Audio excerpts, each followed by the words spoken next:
ውድ ቻናላችን ቤተሰቦች እንኳን ወደ ቻናላችን በደህና መጣችሁ። አሁንም ሊቨርፑልን በተመለከቱ ጉዳዮች ተመልሼ መጥቻለሁ። በዚህ ሰዓት የምንመለከተው የሊቨርፑልን ዋነኛ ችግሮችን ይሆናል። እንደሚታወቀው እንግዲህ 4 ተከታታይ ሽንፈቶችን ማስተናገዱ አይዘነጋም።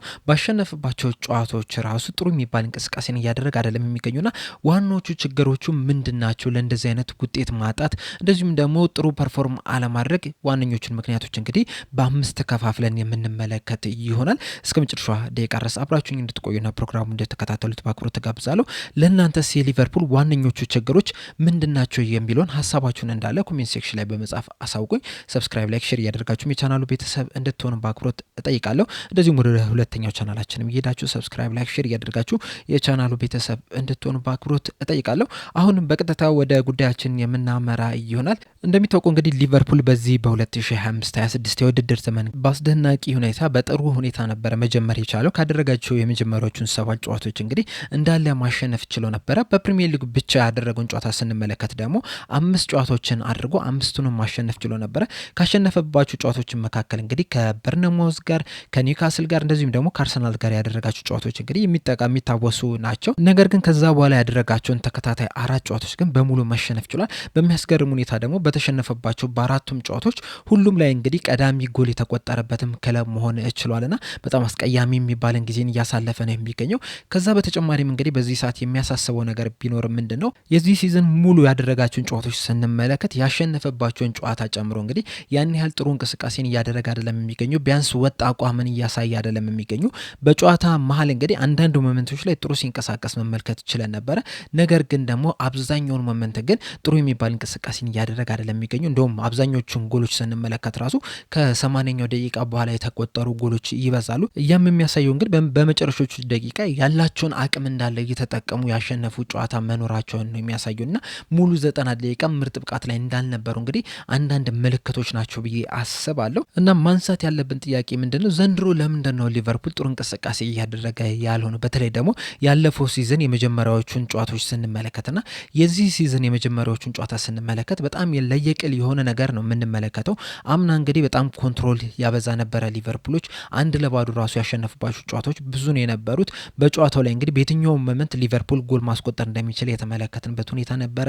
ጨዋታውን ኮንትሮል ሲያደርግ ነበረ። በጣም የተቀናጀ ኦርጋናይዝድ የሆነ ቡድንን ስንመለከት ነበር። ዘንድሮ ግን የዛን ተቃራኒ ነው እየተመለከትን የምንገኘውና ለምንድን ነው ሊቨርፑል እንደዚህ የውጤት ቀውስ ውስጥ የገባው? ለምንድን ነው የተቸገረው የሚለውን ጥያቄ እንግዲህ ማንሳት ያለብን ይመስለኛል። ይህንን ጥያቄ ስናነሳ እንግዲህ 5 ምክንያቶችን ማስቀመጥ የምንችል ይመስለኛል። እነዚህን ምክንያቶች ስንመለከት ደግሞ በአንደኛ ደረጃ ላይ የምናስቀምጠው የሊቨርፑል ስኳድ ለፕሪሚየር ሊጉ ለሚጠይቀው ፊዚካሊቲ ብቁ አለመሆን ይመስለኛል አንደኛው ምክንያት። ምክንያቱም እንግዲህ በየጨዋታው ላይ ስንመለከት አንደኛ ተጭነው አይጫወቱም፣ ሁለተኛ ደግሞ ሌሎች ቡድኖች ሲጫኗቸው ራሱ ከነሱ እኩል መፎካከር አልቻሉምና በቀላሉ ነው እየተቀሙ የሚገኙት፣ በቀላሉ ነው ፕረስ እየተደረጉ የሚገኙትና ለፕሪሚየር ሊጉ ፊዚካሊ ጥሩ አይደሉም ወይም ደግሞ ብቁ ሳይሆኑ ነው ይህንን ውድድር የጀመሩትና ያ ደግሞ ብቃት ላይ አለመገኘት እንግዲህ ዘንድሮ በፕሪሚየር ሊጉ እንዲቸገሩ አድርጓል። በተለይ ደግሞ የፕሪሚየር ሊጉ የዋንጫ ተፎካካሪ ነው ተብሎ ከውድድሩ ዘመን በፊት እንግዲህ ሊቨርፑል ሲነሳ ከነበረው ከአርሰናል ጋር ስናወዳድራቸው አርሰናል ውስጥ እንግዲህ ሙሉ ስኳዱን ስንመለከተው ፊዚካሊ በጣም ጠንካራ ናቸው። አንዱ ተጫዋች ቢጎዳ ራሱ ሌላኛው የሚመጣው ተጫዋች ፊዚካሊ በጣም ጠንካራ የሚባሉ ናቸው። የሊቨርፑልን ስኳድ ስንመለከተው ደግሞ አንደኛ ኮነር ብራድሊ ተጭኖ አይደለም እየተቀበለ ያለው። እንደዚሁም ፍሪምፖን ግን በፊዚካሊ ደረጃ የምናነሳው ተጫዋች አይደለም። በዋነኝነት ደግሞ ፍሎሪን ቪርትዝ እንግዲህ ማንሳት ያለብን ይመስለኛል። ምክንያቱም እንግዲህ ተጋጣሚ ቡድኖች ከሱ እንዴት ኳስ እየነጠቁ እንደሆነ እንግዲህ በየጨዋታው እየተመለከትን ነው የምንገኙና ያን ያህል ጠንካራ አይደለም። ለፕሪሚየር ሊጉ ገና ብቁ አይደለም። ገና ብዙ ይቀረዋል። ራሱ ላይ መስራት ያለበት በጣም ብዙ ነገሮች አሉና የሊቨርፑል ስኳድ እንግዲህ ሙሉ ለሙሉ ማለት በምንችለው መልኩ ፊዚካሊ ዘንድሮ ጠንካራ አይደሉም።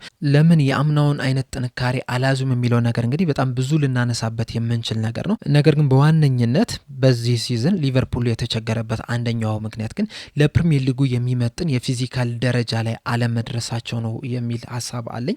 ሁለተኛ ደረጃ ላይ የምናስቀምጠው ደግሞ የአሰልጣኝ አርነ ስሎት አፕሮች ነው። በየጨዋታው እንግዲህ የተለያየ ቋሚ 11 ነው እየተመለከተን የምንገኘው። በዚህ ሲዝን ያደረግናቸውን ጨዋታዎች ስንመለከት ከሳውዛምፕተን የሊግ ካፕ ጨዋታ ውጪ ማለት ነው አንድ ተጫዋች ብቻ ነው በሁሉም ጨዋታዎች ላይ በቋሚነት ተሰልፎ ሙሉ 90 ደቂቃውን ጨርሶ መውጣት የቻለው። እሱም ቨርጅል ቫን ዳይክ ነው። ከሱ ውጭ ግን ሁሉም ተጫዋቾች ሲቀያየሩ መመልከት ይችላል። አሁን ለምሳሌ የራይት ፉልባኩ ወይም ደግሞ የቀኝ ክንፍ ተከላካይ መስመሩን ብቻ ብንመለከት 5 ተጫዋቾች እዛ ቦታ ላይ መጫወት ይችላል። እነሱም እንግዲህ ሳቡዝ ላይ ፍሪምፖንግ፣ ብራድሊ ኤንዶ እና ጆ ጎሜዝ እዛ ቦታ ላይ መጫወት የቻሉ ተጫዋቾች ናቸውና እነዚህ የተለያዩ ተጫዋቾች የተለያየ ቦታ ላይ በሚጫወቱበት ሰዓት እንግዲህ አብሮ ከመጫወት የሚገኘውን ይሄ መተዋወቅን እንግዲህ ያጣሉና የተለያየ ተጫዋቾች በተቀያየሩ ቁጥር እንግዲህ መናበብም ይጠፋባቸዋልና ያም ደግሞ ቡድኑን በጣም ነው የሚጎዳው፣ ፐርፎርማንስን በጣም ነው የሚጎዳውና ያለፈውን ሲዝን ስንመለከት እንግዲህ ቢያንስ ለ10 ጨዋታዎች እንግዲህ አንድ አይነት ቋሚ 11 ነበረ ስንመለከት የነበረው። በዚህ ሲዝን ግን በየጨዋታው የተለያዩ ተጫዋቾችን ነው እየተመለከተን የምንገኘው። ምናልባት ያም ኢንጁሪ ስላለ ነው ልንል እንችላለን።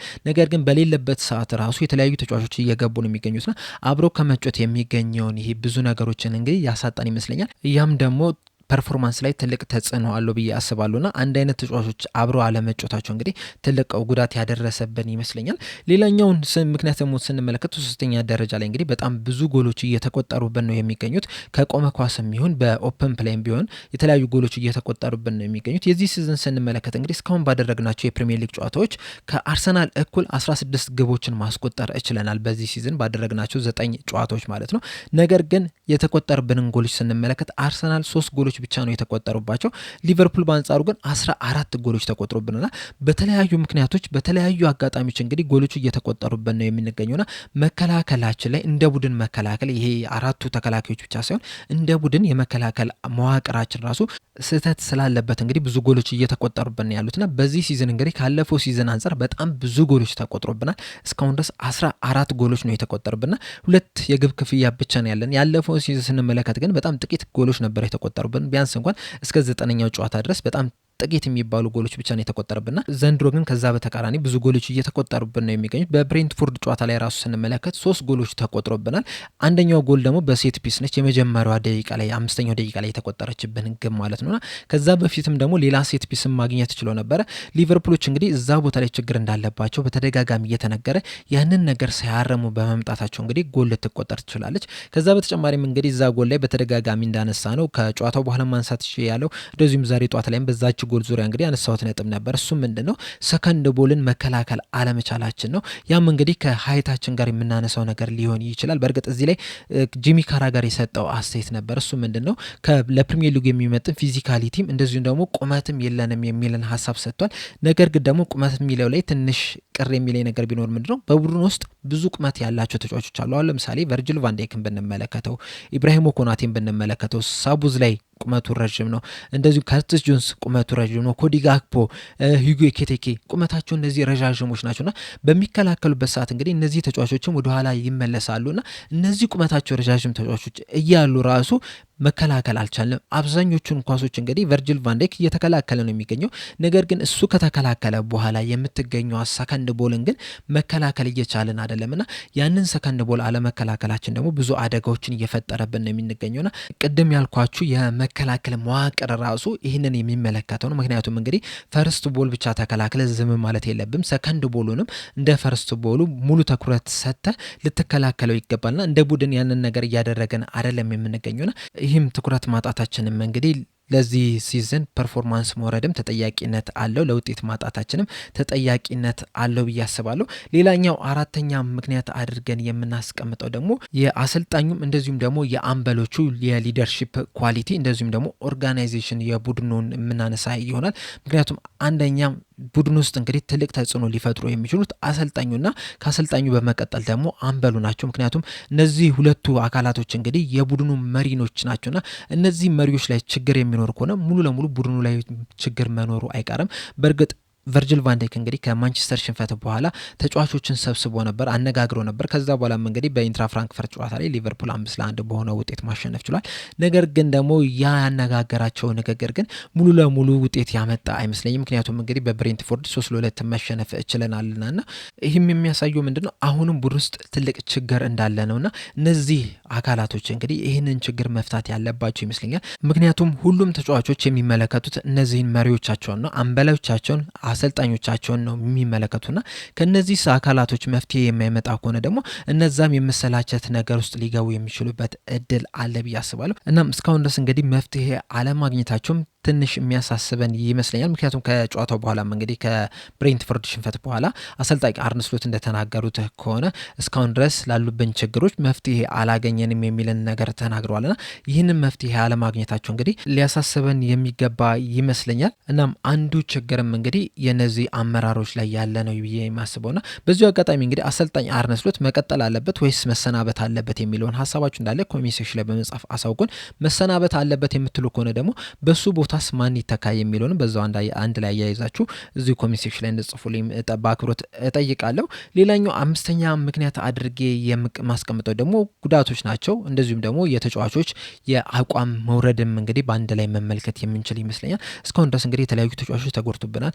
ቢያንስ በዋነኝነት እንግዲህ የተጎዱብን ተጫዋቾች ስንመለከት አሊሰን ቤከር፣ ጆቫኒ ሊዮኒ፣ ጀረሚ ፍሪምፖንግ ምናልባትም እንግዲህ ከርቲስ ጆንስም እዚህ ዝርዝር ውስጥ ሊገባ ይችላል እየተባለ ይገኛል። ከዚህ በተጨማሪም ራያን ግራቨንበርክ ያለፉትን 2 ጨዋታዎች አምልጦታል። እንደዚሁም ደግሞ ስቴቨን ባጀቲችና ጄደን ዳንስም ለወራት ከሜዳ እንደሚርቁ ነው እየተነገረ የሚገኘው። በእርግጥ ስቴቨን ባጀቲች ወደ ሜዳ ለመመለስ ተቃርቧል ነው እየተባለ የሚገኘው። ነገር ግን እስካሁን ድረስ ምንም አይነት ጨዋታ ባለማድረጉ ምክንያት ወደ ዋናው ቡድን ውስጥ ቶሎ ይገባል ተብሎ አይጠበቅም። እነዚህ 2 ተጫዋቾች እንግዲህ በዋነኝነት ለወጣት ቡድን ነው የሚጫወቱት። ነገር ግን ደግሞ ባይጎዱ ኖሮና ጥሩ አቋም ላይ ቢሆኑ ኖሮ ምናልባትም ለዋናው ቡድንም የመጫወት እድል ሊኖራቸው ነበርና የነዚህ ተጫዋቾች መጎዳት ከዛ በፊትም ደግሞ የነ አሌክሲስ ማካሊስተር የነ አሌክሳንደር ኢሳቅም የነበሩበት ሁኔታ እንግዲህ ለሊቨርፑል ጥሩ ፐርፎርም አለማድረግም እንደ ምክንያት ልናስቀምጠው እንችላለን ብዬ አስባለሁ።